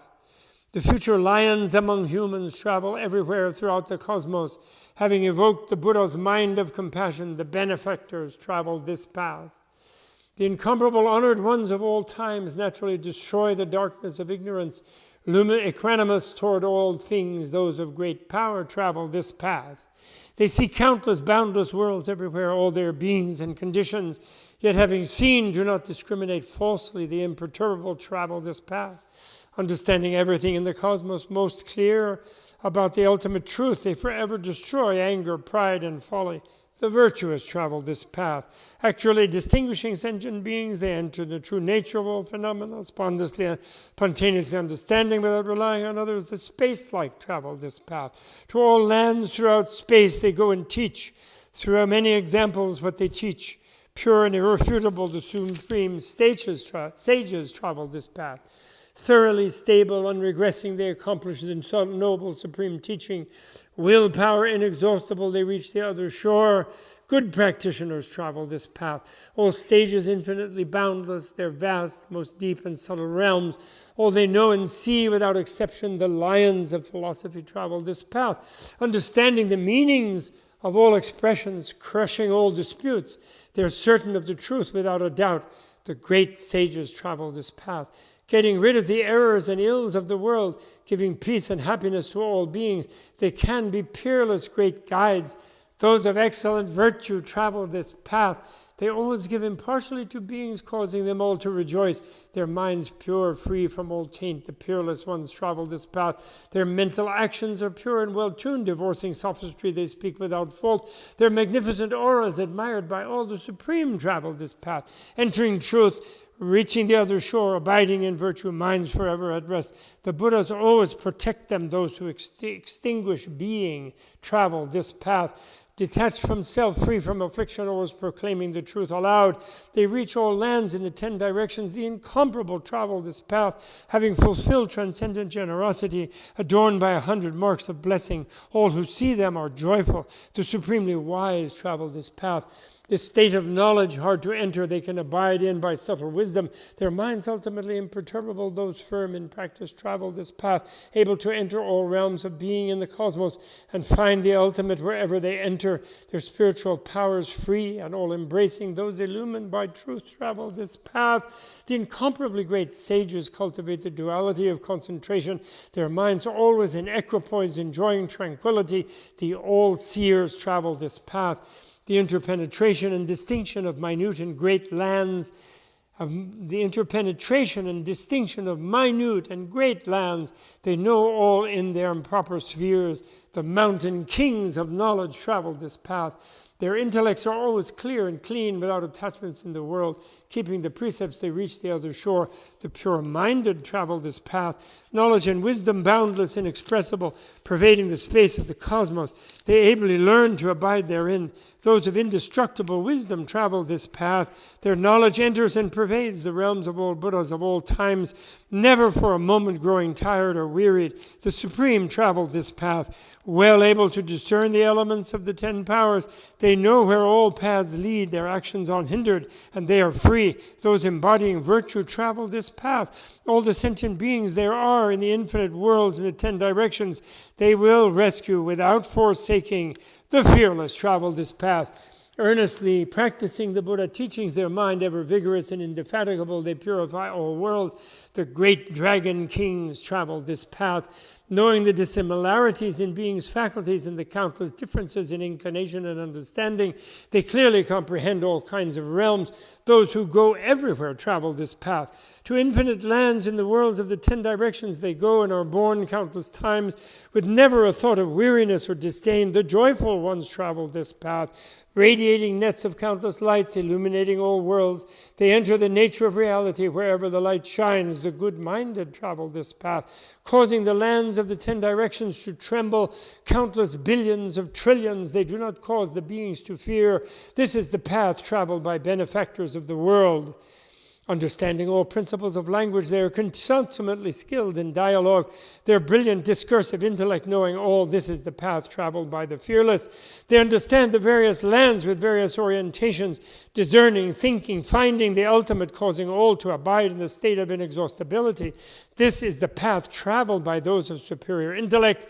Their virtues are infinitely numerous. They cultivate them in all in search of the Buddha way and reach the other shore of them all. This is the path traveled by the inexhaustible workers. The world-transcending philosophers with supreme eloquence roar the lion's roar of emptiness and selflessness and clear light and wisdom, compassion indivisible, causing all living beings to reach the other shore. This is the path traveled by the pure-minded.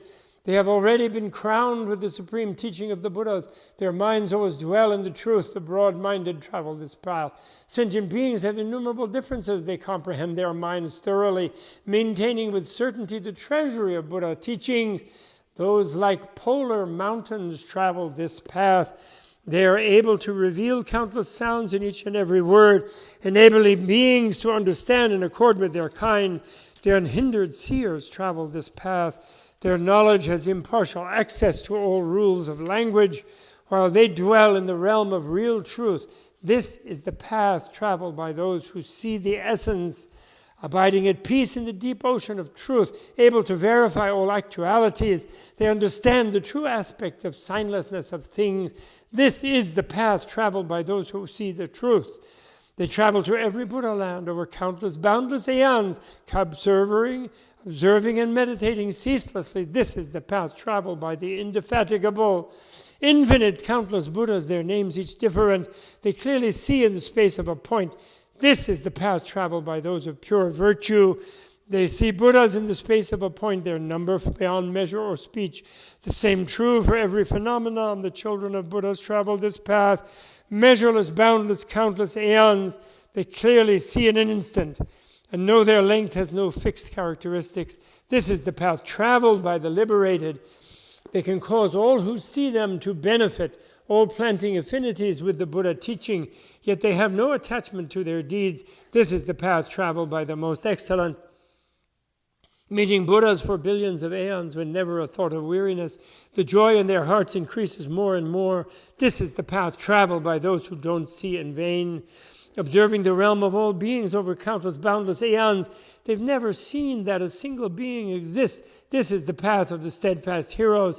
Cultivated boundless stores of virtue and knowledge, they are pure, cool, universal reservoirs of virtue, benefiting all beings. The foremost of humans travel this path. That always makes me think of the Samanapala Sutta for you Theravadins, that at the end of the Samanapala Sutta, he tells the king, the evil king, or the sinner king who was deeply anxious and worried, Ajatasattu, he tells him that the final moment of enlightenment is like looking into a clear pond, so clear that you can see every element and every ripple and every minnow and every pebble and every mineral in the bottom of the pond.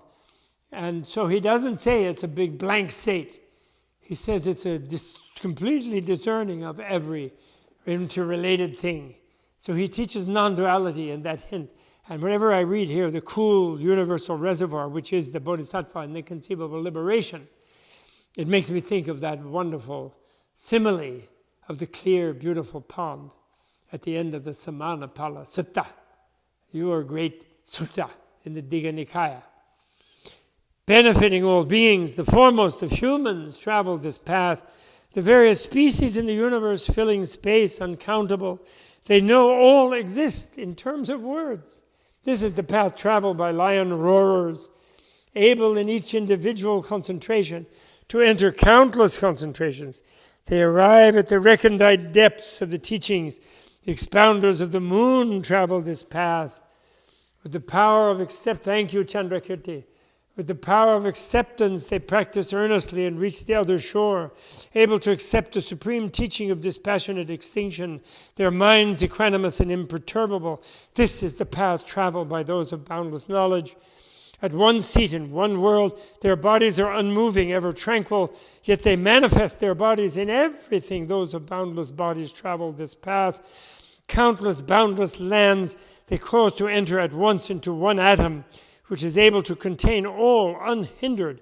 Those of boundless thought travel this path, comprehending what is so and what is not. They are able to enter the realm of all the 10 powers and accomplish the supreme powers of the enlightened. This is the path traveled by the foremost in power. Countless, boundless consequences of acts in past, future, and present ages, they always comprehend by knowledge.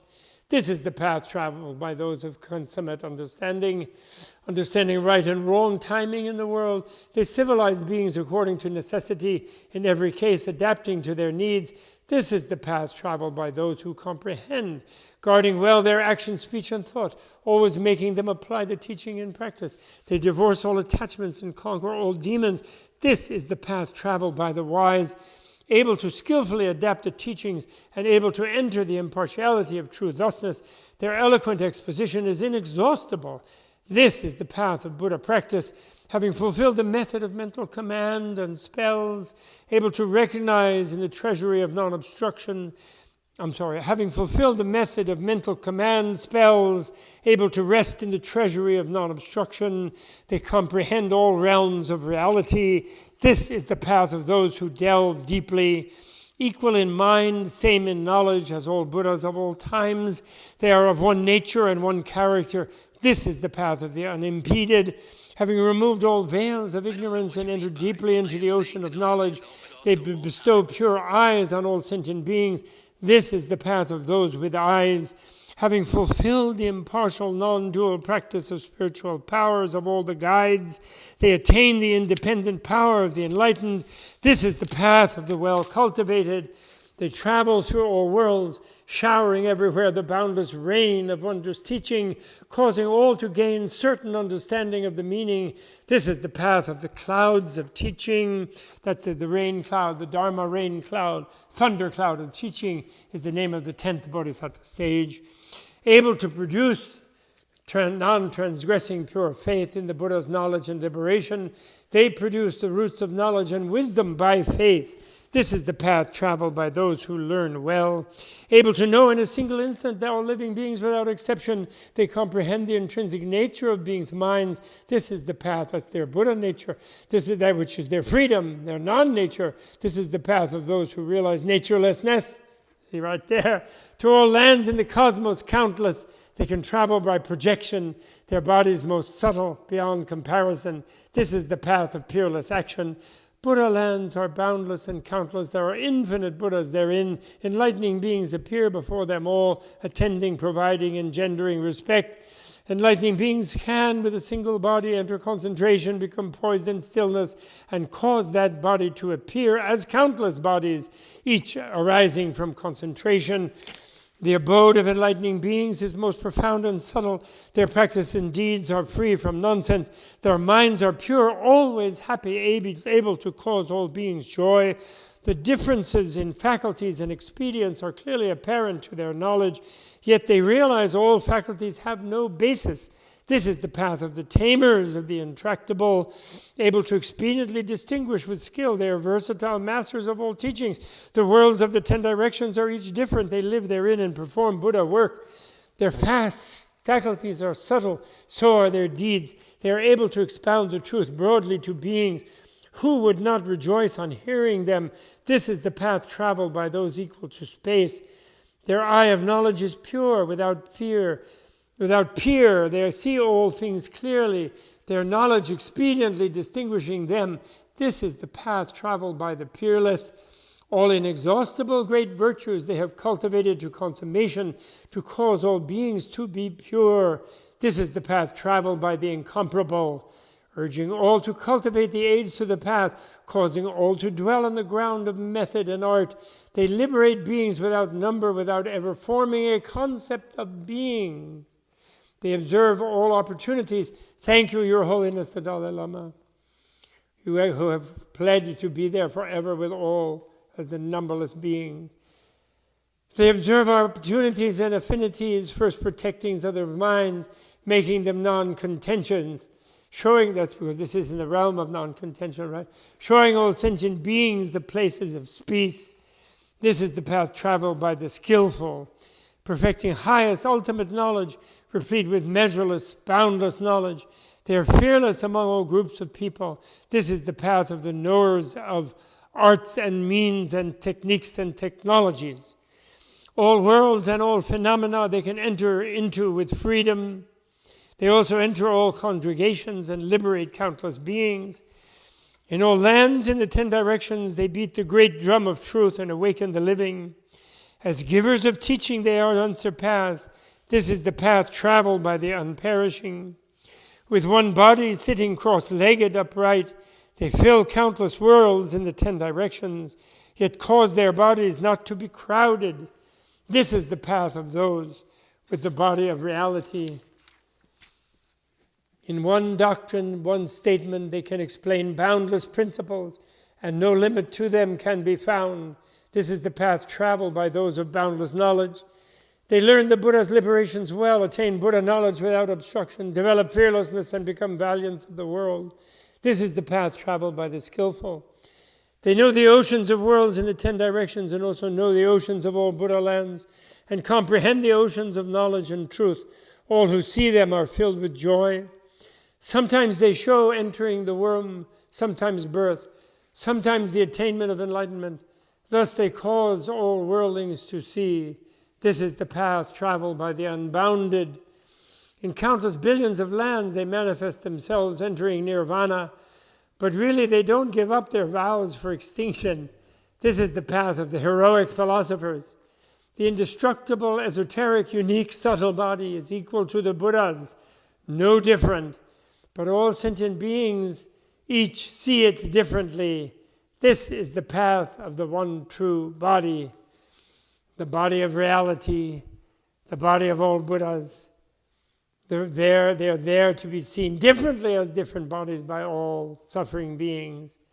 The real cosmos is all equal without distinction, containing infinite, boundless meanings.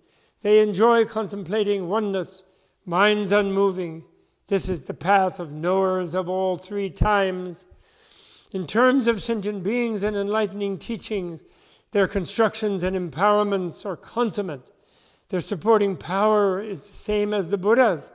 The supreme upholders of teaching travel this path. Their powers of psychic travel is unimpeded like Buddha's. Their clairvoyance is unhindered and utterly pure. Their auditory faculties unobstructed can hear well. This is the path of those with unhindered minds. All their spiritual powers are fully complete, all developed according to their knowledge. They know all without peer. This is the path traveled by the wise. Their minds are rightly concentrated, unwavering. Their knowledge is boundlessly vast. They comprehend all realms. This is the path traveled by the all-seers. Having already arrived at the shore of all virtue, they can deliver beings one after another, their minds ultimately never wearying. This is the path traveled by the constantly diligent.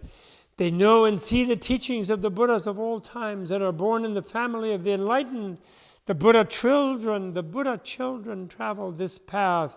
They have fully developed adaptive speech and skillfully refute all opposition and always can proceed toward enlightenment. This is the path of those with boundless wisdom. One light illumines boundlessly, filling all lands in the 10 directions, causing all worlds to gain great brightness. This is the path of the darkness destroyers. According to what should be seen and supported, they manifest the pure body of the enlightened, teaching and edifying billions of beings and adorning the Buddha lands in the same way. In order to enable sentient beings to transcend the world, they cultivate all the sublime practices. This activity is boundlessly great. How could anyone be able to know? Even if the body were reproduced to an unspeakable number, equal to the space of the cosmos, and all should together laud their virtues, they could not finish them in 1 billion aeons. Enlightening beings' virtues have no bounds. They have fulfilled all cultivation. Even countless, boundless Buddhas could not tell of them all in measureless aeons. How much less could mundane gods and humans, listeners and self-illumined ones, be able in unlimited aeons to sing their praises exhaustively. So this we dedicate to Vairochana, and we dedicate this to everyone, to all of you who will be Buddha, who will be enlightening beings, who are enlightening beings, whether you know it or not. And life after life have been, because all enlightening beings are in your heart, your selfless heart, in your heartless heart even. And so we dedicate all of this merit to you, becoming self-aware of yourself as enlightening beings, so that all other beings who seem to be unenlightened beings, unenlightening beings, and don't feel you're being arrogant to claim enlightening being. If you can imagine such an amazing, beyond Superman, super, ooper, superwoman, superman, super non-binary, super whooper, able to do everything good for every being, everywhere, instantaneously. Although it may take them many aeons to recognize. But that's the kind of being you can find. If you can imagine that, and then you say, well, if that's possible, I want to be one. And only imagining and thinking, I want to be one, of course, is not full faith, because it still seems inconceivable to you. Because it is inconceivable, actually. That's accurate. But that can make you an enlightening being. That's being born again. And that gives you inconceivable force and power. That makes you a Jedi, even with beginning. Can't do it yet, which is what makes me mad. I'm like, way, nothing, nowhere, still. But I know I'll get there. That's what makes me happy. Okay? So I love reading about it, and I love thinking about it, because then I get more happy. I can jump ahead just temporarily by the blessing of the Buddha's speech coming through the sutra. So that's why I love doing it. And inflict it on you, on people, whoever it is. Okay? So this is, we dedicate. Everyone be Vairochana. So that everyone make everyone else Vairochana. That's to be the sun and moon. And by the way, there's no destroying darkness. I just want to quickly say. The destroyer of darkness is the moment of entering the clear light. But after that, darkness is part of the play. Darkness is just as valid as brightness, as whiteness. So dark and white are just as good. But there's a moment where darkness means when you're reaching that threshold of freedom where it almost seems like, well, if I let go of my sense of self-control here, if I give it up, I'll become nothing. And because it all seems like a dark space. It's like when you fall asleep, it's like you go into darkness. And so that one, which is a relative nothingness, a projected nothingness, a reified nothingness, just a word. It's actually a word projected into seeming to be a realm. But it's luckily nothing. So that destroys it, and you come to clear light, which is the other powerful thing that's invisible, which is transparency, which is love, which doesn't sell itself. It doesn't demand counter love. It only wants the happiness of all beloveds. And that's what we're made of, and that's what the universe is made of. Infinite, transparent energy, aka clear light of the void. Thank you so much. All the best to you.